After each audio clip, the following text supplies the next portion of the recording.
Hi, team. Welcome to the Escape Podcast for Star Wars The Old Republic. Coming up, notes from this week's producers live stream.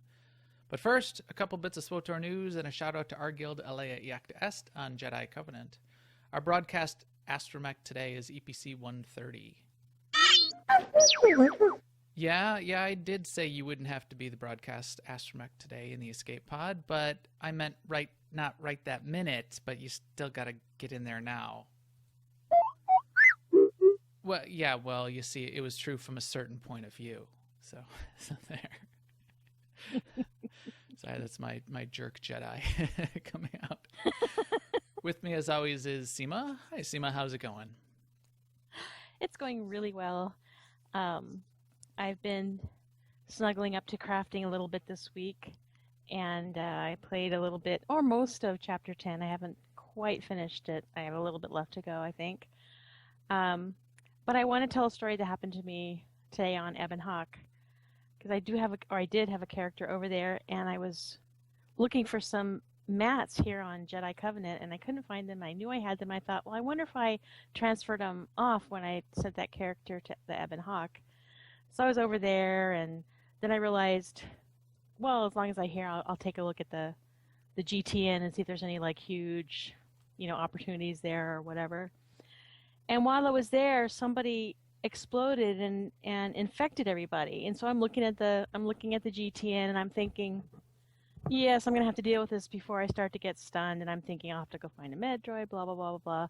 Meanwhile, some random person comes up and tries to initiate a trade with me, and I was like, I'm gonna hit decline, right? And I thought, what if he wants to give me a Rackle vaccine? So I hit trade, and sure enough. He was giving me a Rackle vaccine. Really? Yes.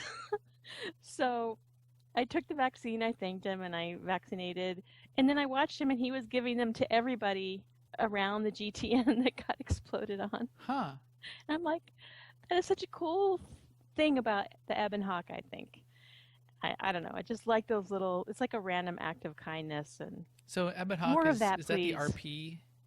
Is that the RP? Yeah. So was he like, I can't stand the sight of infected. I must No, he save was you just all. doing a nice thing.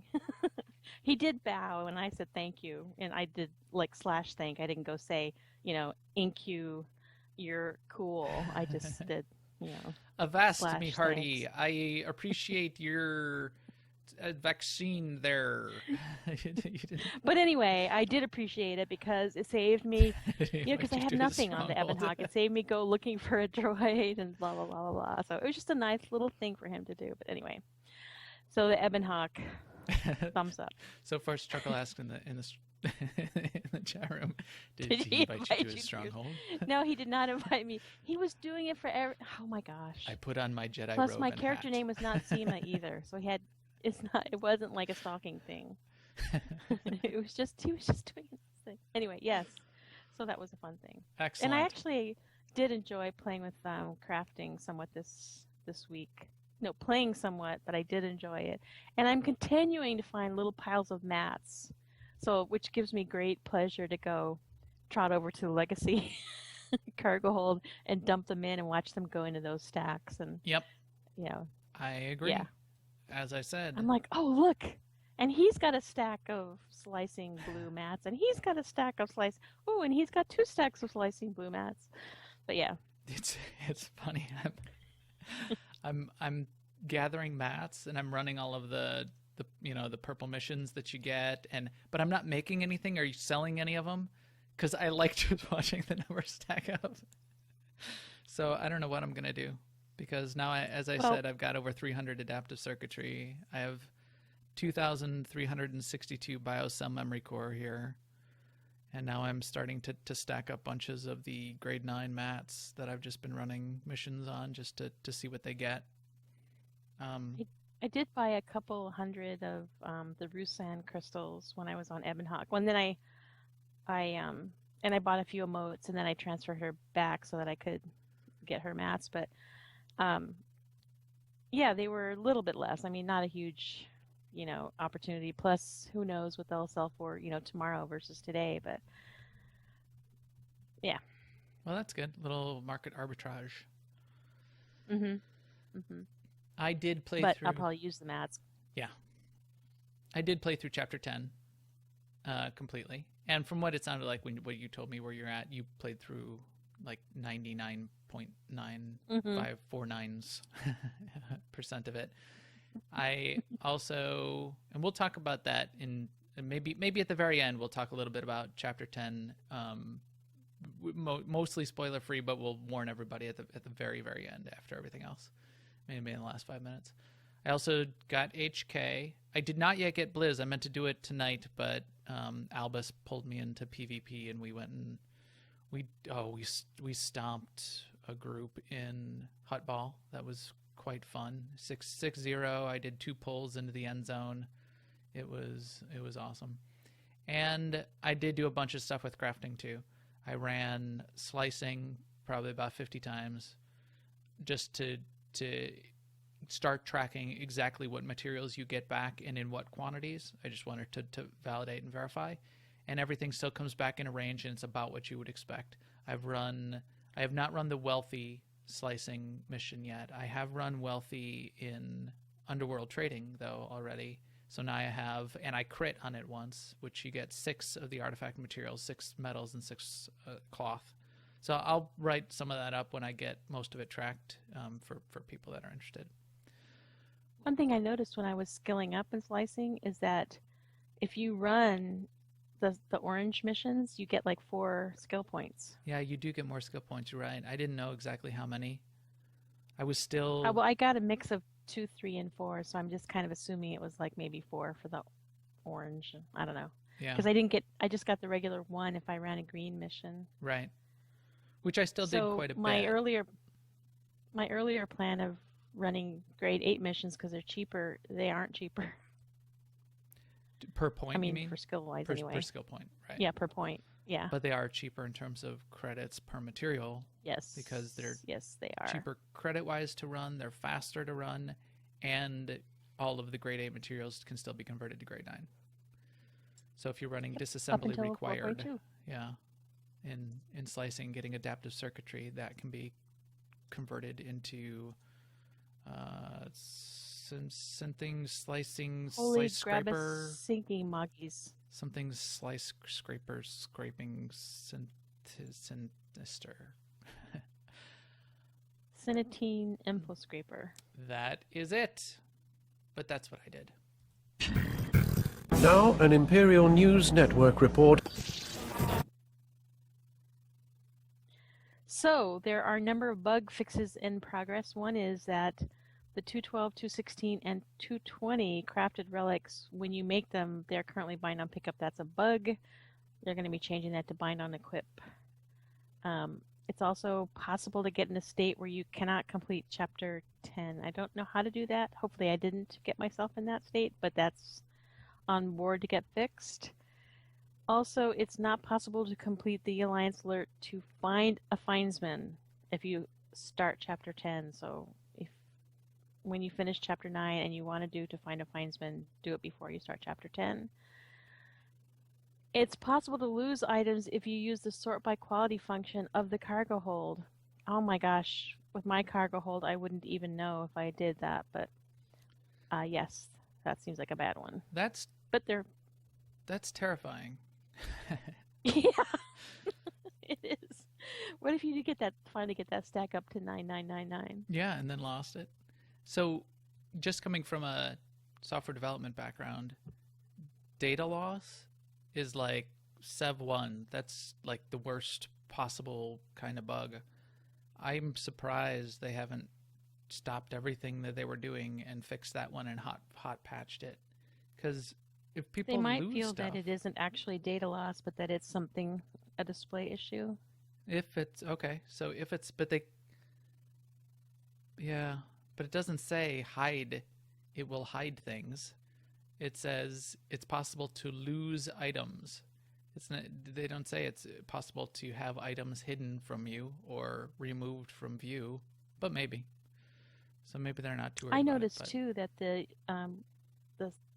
sorting by the unit price on the GTN is out of order, giving out of order results. Well, this too. whole courtroom's out of order. So. Come on, tell the truth. Also in the news, some things that they confirmed are not a bug is with 4.0 it was changed so that all artifact mods now require artifact quality slicing materials to make.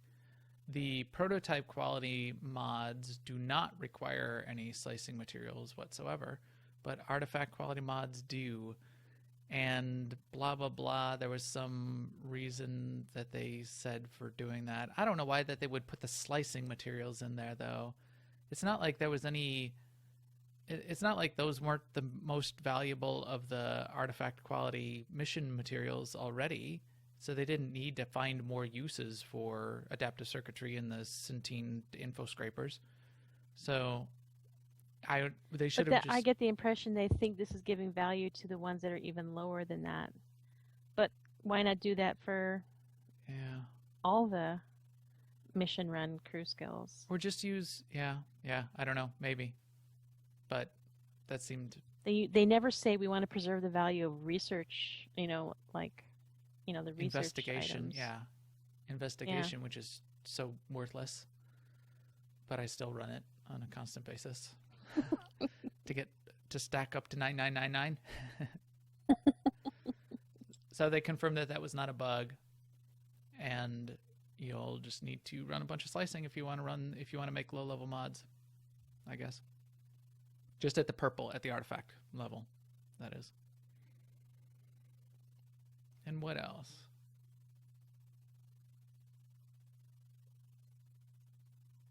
Are you looking at me? Mm-hmm. Okay. In addition to this, all artifact quality gear now require a prototype quality slicing material. Oh, that's what we just said. Yeah. Is there any other news this week? I thought you hadn't covered that one yet. Yes, we had Rackles this week, which we did not know to expect, but they showed up. And so we're guessing that we should probably see the green before long. Don't know when, though, because there hasn't been a published event list of events dates yet since the one that ended in January.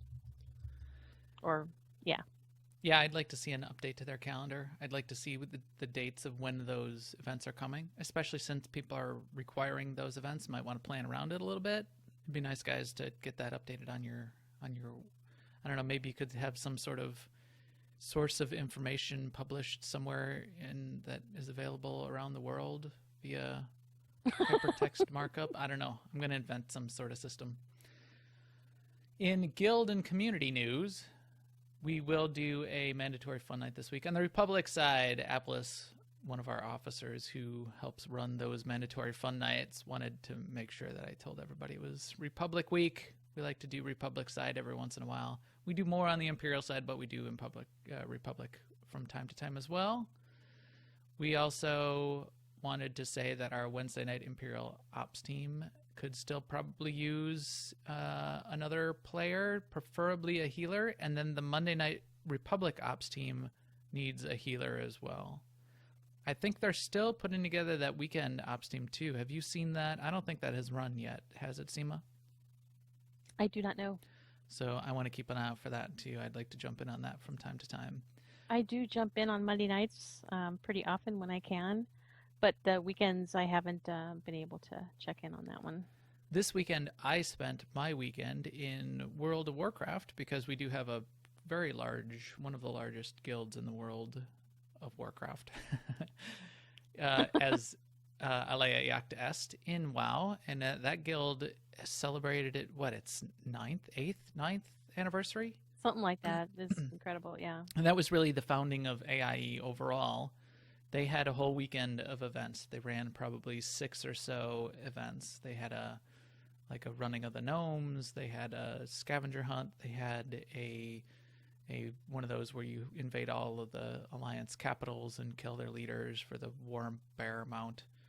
So I jumped in there, hung out with a bunch of our guildies on the World of Warcraft side, and had some fun with them celebrating their anniversary. So happy anniversary to AIE overall and to our WoW sub-guild. Sounds cool. And to everyone not yet in AIE, our guild's always looking for new members. On Jedi Covenant, our parent community, AIE, as I said, is one of those very large, many-game gaming communities. And we do have a pretty solid guild in Star Wars: The Old Republic on both the Republic and Imperial sides. Guild information can be found at aie-guild.org, and you can catch the officers in-game with a /cjoin AIE-LFO. And finally, thank you very much to the chat room. We've already been throwing some comments back and forth. I like having the chat room showing up in the YouTube video for the stream. So if you're listening to this off a download, you can check it out on YouTube and see some of the comments that have gone back and forth in the stream as well. And we'll catch up with you guys after the show as well. Now, what's going on in the future? Difficult to see. Always in motion is the future. It is in motion. Boy, and so is, I was saying this earlier when Suma and I were talking, I would say, and this is a big thing in retail analytics these days, consumer sentiment.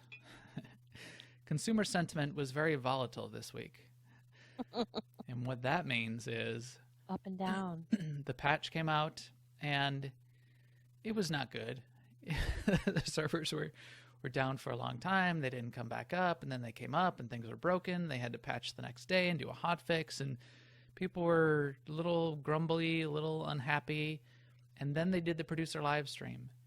And boy, that turned that consumer sentiment frown right upside down, didn't it? That was something. Everybody was pretty happy after the end of that producer live stream. I think a lot of people got it, and it wasn't a ton of stuff, and we'll go through it all, but it hit on a lot of things where people were looking for. It hit on some quality of life. It hit on some new content, and it hit on, in particular, PvP that made a lot of people happy. So let's get into it. To kick it off, they started with this sort of the state of the galaxy. We've already covered most of that. The things that happened to kick it off with Chapter 10 not coming out, all that it wasn't all that stable. They had to do some immediate hotfixes, and then as Seema said in the news, they've got some more bugs that they're going through right now. They also had some comments back and forth on the cartel pack. A lot of people have mixed reviews on how much they like chance cubes or don't, and I really see it as mixed. I've seen a lot of pretty negative comments, but then I've also seen some other people saying, "Oh yeah, but I got these chance cubes and I opened it and I got a whole armor set of yada yada yada thing which I didn't have." You know, so there's some upsides to those chance cubes still as well. They're certainly looking for more feedback on those. Did you open any packs, Seema? I did not, and I actually have mixed feelings about the chance cubes.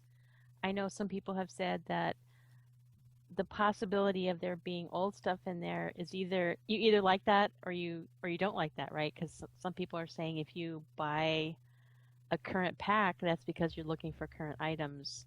But I don't know. If you opened one up and got a statue of Revan, for instance, that would be awesome. Yeah, it sure I don't would. know if that's even possible though. Or a Nexu handler's license, or Yeah. some other awesome thing. I'm sure you would be quite happy. But if you get a bunch of junk, or as some people were finding, if you open a new pack and you get nothing except 2 chance cubes, that can be somewhat frustrating, which is entirely valid within their new model. So when you open a pack, you have a chance of getting a gold item and or a silver item and or a chance cube, and there's 2 slots. So you could get 2 chance cubes, or you could get, gold item, silver item. The chance cubes take the place of when you would have gotten bronze items. So if you can imagine, as you've opened packs in the past, you've gotten 2 bronze items before. Now you just get 2 chance cubes instead. But yeah, so it's another roll of the dice instead of just getting a bronze item. I don't know. As I said, some people like it, some people don't, and they're open to feedback on it. So that's that. What about the February subscriber gifts? So tell us about that, Seema. Yeah. So they did a thing where if you were a subscriber and you had checked the 3 little boxes for opting into email and done it by February 14th, then you would receive 1,050 cartel coins. This was on the February 11th, so you had 3 days to do it. And I guess it's a code that you can give to anyone, which is a nice feature. But you do have to have those opt-in boxes checked. So if you just get the emails telling you that you got your cartel coins this month, then you have not opted in. I found out. So do you have to check all 3 boxes? I did in all cases. And in fact, I have a couple subscriptions going because my son, I'm keeping his subscription going. I made sure all the boxes were checked in both of our accounts. I guess I did all 3 too, although I really don't want, emails from EA for, games I'm not playing, but yeah, it's not terrible. I mean, I had that one unchecked. I had that bottom one unchecked on both accounts. So I checked it. So I don't know if you had to have all 3 of them checked or just the ones from BioWare on Star Wars related information, but I checked them all anyway. So is this a thing that we should have known about before the producer live stream, or is this something that they just dropped on us on the 11th? They just dropped it on us on the 11th. I think it may not be as draconian as it sounds. It may be any people who are already getting the notifications that, hey, your cartel coins for the month have arrived. Hey, you get that email every month. I bet if you're getting those, then you're going to get them because they're just going to send another note with a code in it to that same list. Well, then why would they specifically say opt in? Well, you have to be getting those emails. They're not going to send you an email if you've told them never send me any emails, and they're going to need to send they're not just putting coins in people's accounts. I think they're going to send you an email with a code in it, and that's how you get the coins. So you did have to make sure that you were receiving the emails. Otherwise, you weren't going to be able to get the code that they need to send you.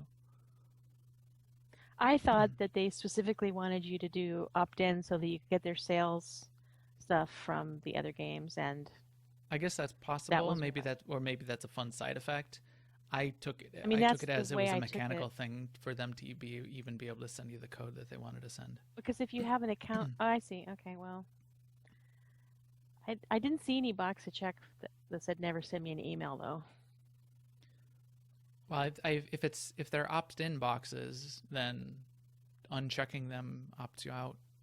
So I don't know. No, but I had them all empty, and I still get emails every month. Oh. About my cartel coins. Bastages. Yeah, so I don't think I'm going to be getting, because I didn't do it by the 14th, so I don't think I'm going to be getting 1,000 free cartel coins. That is a crime. So we'll see. Yeah. What else? The March subscriber reward they did talk about. I think I have a picture of it here. So the March can I give the helmet back and get 1,000 cartel coins? No, why did they put the picture here real late in the stream? So they're continuing the theme of giving out HK55 themed items as the reward. So for the March subscriber reward, you're going to get the early access to Chapter 11 if you're subscribed by March 1st. And then if you're subscribed by March 1st, you'll get the HK55 item for March, which is an HK55 helmet. And this has been somewhat controversial because it looks like you pretty much took your dead friend's head, hollowed it out, and put it on your own noggin, which could be somewhat disturbing. And in fact, in the little picture they put up here in the stream, you see a little chin sticking out. I do not know what they were thinking with this. And then you heard some other speculation about this whole thing, didn't you, Seema? Right. So if the HK themed subscriber reward every month is just more pieces of his armor, but when we have all of his armor and it's time to play that chapter, remember we can play that chapter as HK55. Maybe we just put on all the armor and pretend we're HK55. Exactly. You just stomp around wearing all of his body parts pasted to you, going, "Oh, look at me! I'm HK55." Yeah, No, really, I am. No, Max. And you're a meatbag. I can see your chin sticking out there. You don't doesn't even fit on your head. No, interjection. I am totally HK55, dude. Yeah. So I'm expecting, yes, you get to wear HK's legs as boots and then HK's arms as gloves in the 2 following months. So we'll see how that goes. What's our chapter next month? They did talk about that, didn't they? Oh no, they Chapter first 11. They talked about chapter 10, but we all know what happened in chapter 10. So yeah, chapter 11. Tell us about chapter 11. It's called Disavowed. Does not mean that chapter 11 has been disavowed. That is the title of the chapter. Coming in March on the 10th, and that'll be March 8th for early access. It says join forces with Major Jorgen and Havoc Squad, which I always liked. Anything involving Havoc Squad, so I'm looking forward to that. And I like anything involving what's his name who does the voice for Eric Jorgen. I'm looking forward to that. War on the Eternal Throne always sounds good. At the end of the chapter, we'll discover something that changes forever how we fight the Eternal Throne. And then we're going to get new recruitment missions. So they've said Eric Jorgen. Last month they said Bodar was pushed off to chapter 11, so Bodar should be in there. Right. And then there's speculation that along with Eric Jorgen, why don't we also get Alana, which would be nice. Alara, yeah. Alara. Don't diss my girlfriend. Which I thought you said she was your wife. Well, I guess been I finally did demoted? marry her. I waited like 2 years to complete that last conversation. I think it was right before 4.0. It was Trying to make sure that you really wanted to. It was the last thing before. Well, we're in the middle of a war. For God's sake, woman. But that's exactly why you should get married. So. What if you die? But she was also my favorite companion because I had the Rakul customization for her. Oh my god! So she was my zombie girlfriend. This made her awesome. So I've been waiting for her to get back, but I did also have a problem, and I see a couple notes in the chat room. Major Jorgen running Havoc Squad. There was a point in the story I got to pick who was in charge, who was my second in command, and I put Ilara in charge. So there's going to be some splaining that needs to happen of why my explicit orders were usurped, unless Ilara's maybe there's gone. bad news. Yeah, maybe she remarried. That kind of a little Odyssey, Homer's Odyssey type of situation. Yeah. Yes. I'm going to exactly. That's totally what I was thinking. Right. Return from far off lands, and yeah, that's going to be interesting. Now it says Major Jorgen and Havoc Squad, which is weird because we've already seen other parts of Havoc Squad already, who aren't, That's you right, know. we saw Tanvik. Yeah, we've seen Tanovic. Who else are we missing then out of Havoc Squad? Ilara, Tanovic, Jorgen, the Denarian, what's his name? Galt? No, he's for the mark. Yoon. Yeah, so we've got Yoon already too. Yeah. And who was the fifth? So it's weird that they're saying, and unless he's got HK50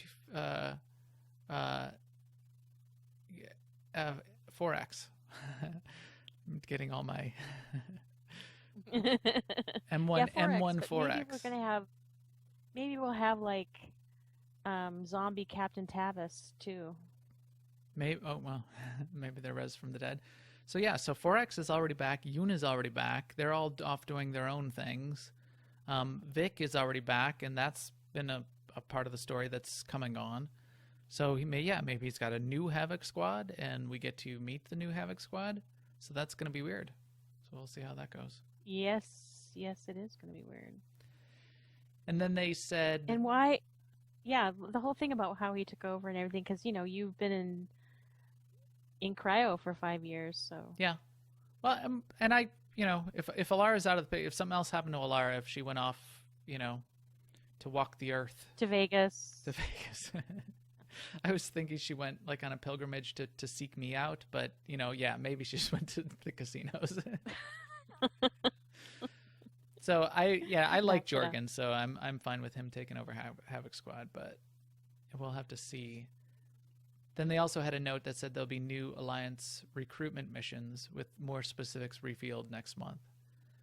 We were starting to do the math before the show on how many companions were still missing and how many chapters still remain. They're going to need, and maybe this is what they're referring to, they're going to need to be allowing you to be going after a bunch more of the old companions much more quickly than 2 per chapter, because we're going to run out of chapters pretty quick here. Yeah. Force Chuckle says they're saving Mako until August. I'm sure they are saving Mako for last. Which is disappointing. And then we're practically going a year with no Mako. Uh-oh. Better get Mako. That was terrible. Got Mako? They had a bunch of notes on the Eternal Championship. That was another thing they talked about.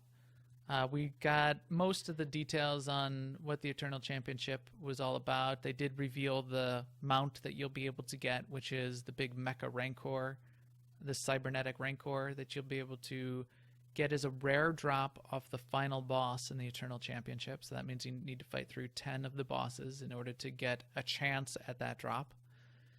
There will also be... I'm okay with that. Yeah, I'm fine with it too. There's a reason to continue to do it. If you also, you'll be gaining rep as you go through the championship to be able to recruit Bodar as a companion. And alpha, one of the earlier bosses, they specified there will be a pet that is a random drop. They didn't specify yet what that pet will be, so we'll have to see what that looks like. What else? Did you see anything else fun? They when said they they're talked gonna about it? do they're gonna do a blog about it sometime this month. So there'll be more info, or at least maybe more narrative treatment of the info. Now, this was interesting when they were talking about it.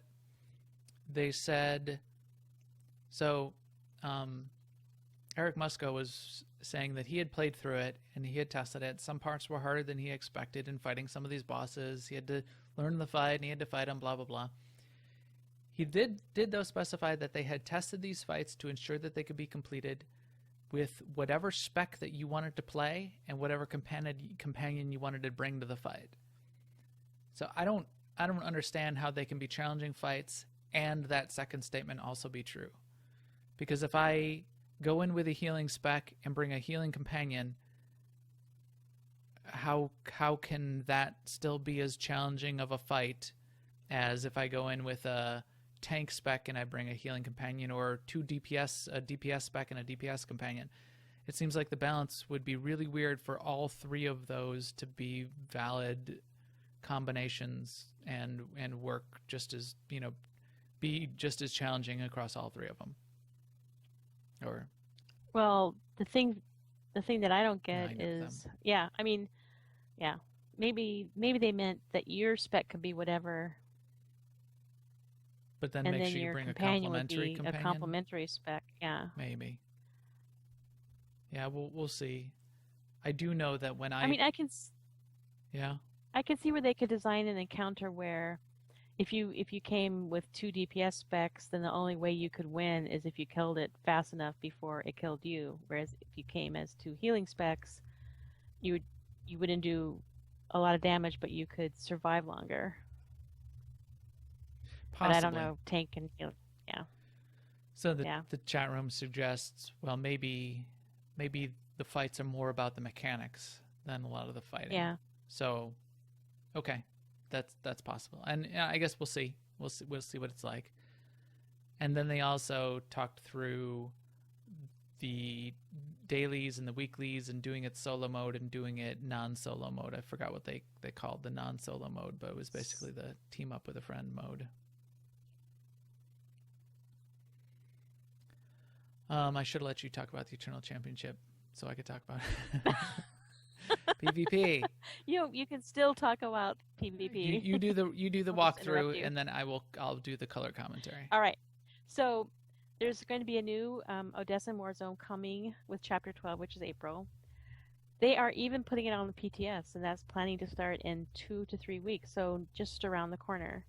You'll be able to do cross-faction teams, which is, I know for a while in PvP you've been able to, your team is pub and the other team is also pub, but now you're going to be mixed. You could be mixed, which would be interesting. What do you think about that part of it, Max? That seemed weird to me, but I don't mind it.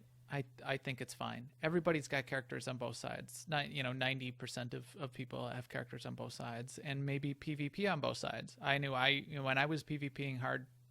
Well, I was never really hardcore, but when I was PvPing a lot, I'd go back and forth between my power tech and my Vanguard, back in the day, and I would do some on the one side and I would do some on the other, and we knew people, even the hardcore guilds would have a sister guild on the other side, so you get to know who all of the good players and good PvPers are.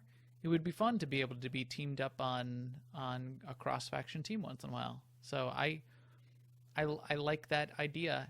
Plus, I think that will provide an opportunity for more balance in this particular war zone on servers that have a big faction imbalance. It also kind of echoes what's going on in the story. Yes. So thematically, you're right. It fits really well with in theory of what's going on Odessan. And so you're sort of like, so like you're two mixed teams that are sparring to prepare for the real war. I guess Lana is going to be some kind of overseer of that war zone, a la the guy who tells you not to kick the ball. Yeah, Baron Deathmark. Yes, she'll be the Baron Deathmark of this particular war zone, apparently. But yeah, and then they, as you said, they talked a lot about what they had already put in some of the blog posts and what they had mentioned before. It's a new map style. It's King of the Hill. They talked about the control points and how that's going to work. I think this is going to be great. They also, as you said, having it come out, potentially, hopefully coming out in April, is much sooner than people had expected with the way they were originally talking. And the biggest point of interest out of this, to me, was this is potentially going on the test server, the PTS, in the next 2 to 3 weeks. That's very interesting to me from two perspectives. One, it's great to be able to be testing these things. We want them to be balanced. We want PvP to work well. This is going to be a new complex Warzone type, so let's get it tested. That sounds awesome. For two, the PTS is back in the game.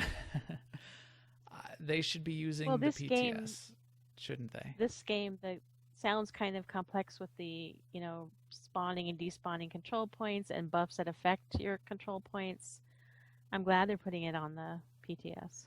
But not only that, I'm just encouraged that they're using the PTS at all, and I would really like them to be getting the PTS spun up again and testing everything. Yeah. Why did they not test all of these crafting changes on the PTS? Open it up for everybody. Fine, just turn off the chapter if you didn't want the story content to be spoiled, but put all the patches up on the PTS for a couple weeks and let people get in there, and you would have seen that. Oh, look, synth weaving and armor mech, that no recipes show up. Why did they not do that? Well, they would have seen that with, actual testing too. It's like.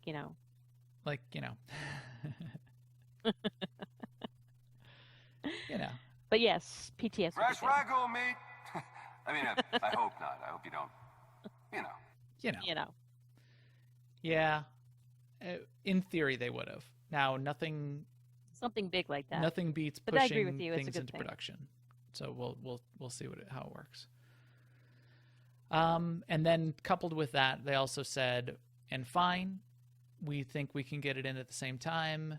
a new 4v4 arena for when you're either doing 4v4 in non-ranked or when you're doing ranked. Having a new arena is nice because that's all you're doing is the 4v4 arenas, and it's Rishi themed, and that's going to be in the PTS as well, and we're going to be able to test that.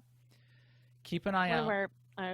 Go ahead. One of our guildies this week sent out a tweet that had a picture of this was Brew, a picture of the most interesting man in the world. And it said, "I don't always test my code, but when I do it in production." Yes, the world's most interesting developer. So look for that to come to the PTS in the next 2 to 3 weeks. When it does, also keep an eye out. What I expect them to do is what they did the last times that they were testing PvP balance changes hardcore, is to start staging some PvP events like, hey, come for the next 2 hours on this Friday night, and Eric Musko will be on the servers, and because they're going to need a bunch of people to be queuing up and trying these things out. So they're going to need to stage it at times when they're going to get people in there and actually have people queuing up and in the war zones. If you just put it out there for a couple weeks and don't do that, the population of people bothering to go out to the PTS tends to be small enough that you might not get the 8v8s to be popping, which that won't help anybody. Right. What else did they talk about, Seema? Oh my gosh, quality of life improvements. These are the ones that are coming with Chapter 12 in April. The biggest one that popped out bigger than life for me is that the max membership of guilds is now going to be 1,000 members, up from 500. Max membership, which is awesome for us because Max is always having to, go through the roster and make room for people. Kick out those unplayed alts. I like that. Yeah, that was spectacular. I was super pleased to see that going up to 1,000. I also like that there's going to be an additional column in the guild roster tab. They call it a legacy name column. But yeah, the GM can now see what characters they're based on the legacy name. So you know who people are. Yeah, that will be useful too. And though I wonder if we can make that, public or public by choice or something like that. Because I know people would like to be able to tag themselves too, so other people know who they're talking to. Right. We'll see. That would be interesting. And then Yeah, what else did they? Something about. I was going to say another selection. guild improvement is that you'll be able to do a mass selection for editing guild members. So it'll make things like introducing a new rank easier or deleting a rank. That should be interesting. So I was very happy to see the quality of life improvements around the guild and have that mass selection, see what that allows us to do to edit things more effectively. And I wonder if we'll be able to do mass texts as part of that too, because they're in my contacts. Mass what? Mass text. Why didn't I get your mass text? You're in my contacts. Some terrible song that was out over the summer. And then, send everyone a text. Okay, all right. And then there's some stronghold news too, especially around the guild flagship. There's going to be a 50% increase in the decoration limits for guild flagships. Right, that's nice. And does that mean more hooks, or do they mean like you can have, instead of 50 chairs, you can have 75 chairs? I think in the collection. No, I think that means same. There's a bunch of hooks, but you can't use them. So it's like there's like 1,000 hooks unlocked in our current guild ship, but we can only place 200 decorations. Oh, okay. So I think that what that means is the number of decorations that we'll be able to place will more closely match the number of hooks that are available. And I think we're kind of interested in this increase from 4 to 5 of personal strongholds per legacy. Yeah, what did you think of that? I think it means another stronghold coming soon. Do you? That's what I was thinking it might mean too. So I deactivated Coruscant when Yavin came out, if they're going from 4 to 5, either they just decided that this is something they meant to look at before and just didn't get around to, or they finally got to the point where they could say, yes, we've tested the performance, it's okay, we can go to 5. Or what I'm hoping and speculating and wild speculation around is they're doing this now and they're going to add a sixth possible stronghold before long. Yeah, a sixth possible. Yeah, I hope so. I hope they are. Yeah. Where would you want it to be? That is a good question. I mean, Hoth is one of my favorite planets, but maybe on a Chilly. new planet. So we've got Zakul and Odessin. That would be thematically nice. Yes, it would be. But Not Zakul though. I wouldn't have a stronghold. I wouldn't want a stronghold on Zakul. Maybe Odessin though, because Odessin has the sort of, foresty wilderness thing going for it. yeah. I still want Manan. Yeah, Rakata Prime. I want Manan and I want it underwater. I think that would be Yeah. really cool. That would be cool. Okay, and that pretty much wrapped up all of the things that they told us in the live stream. They're still going They to did give a little teaser though, like more quality of life improvements that we're still working on, but we aren't going to tell you about yet. right, that they may be able to get in or may not. So we were saying, again, getting back to that customer sentiment, depending on what other things they screw up in the next few weeks, will depend on how many We might have some others we'll have to pull out. how many more of those quality of life improvements they pull out of their butts. But yeah, otherwise, good, exciting live stream with actual interesting things to hear about them adding to the game, and I'm happy to see these things coming. I'm happy to see PvP coming sooner. I'm happy to see the guild quality of life improvements finally popping up, and we'll see what happens like with the stronghold thing. It was pretty strong producer stream overall. What's your I like summary? Ben Irving. I think he's a good addition to these live streams. He is. I think I characterized him in the previous live stream as adult supervision. Yes, And I like yeah, he is. He grounds it well. And what about your what was your favorite thing then, if you had to pick one out of what you heard in the live stream? Well, the thing that floated to the top for me right away was 1,000 members in the guild. I mean, that's just gonna alleviate so much, and also I like the fact that it just means that they are paying some attention to guilds at all. Exactly. It gave me hope that there's a bunch of other possible interesting things that could be coming along as part of that. It may not be as interesting to a lot of other players, but us running a guild, not a huge guild, but a guild at least with tons of alts in it, if nothing else. I'm looking I'm forward very to trying happy. out the Eternal Championship. I hope Yeah. it is, doable in my healing spec. I mean, I'm not against going in a DPS spec, but it's just, my lazy comes out and I just want to do it in my current spec. Right. I am interested to see how that goes too. And it'll be something new to at least try out and mess around with. So I'm happy with that too. Finally, they did say that there will be the story stream in 2 weeks. And keep in mind, the story stream is going to be very focused on story and writing. It will not be announcements. It will not be notes like this. That's what the producer live stream is for. The story stream is all about story and writing and how the story gets put together. I do like those story streams. Do not get in the chat room on Twitch for that story stream and ask them about PvP. That's not what that's for. Right. They're not going to talk about it. Just be prepared. Just set your I really expectations enjoyed the last one, so I recommend them. Yeah.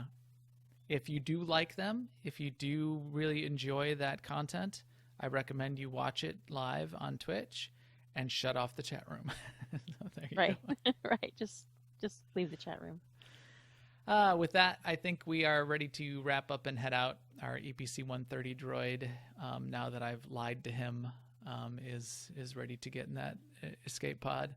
Thanks to all of you for joining us on newoverlords.com, on iTunes, YouTube, or live on Twitch. We will stream again next Monday night on twitch.tv/newoverlords around 10:30 p.m. Central.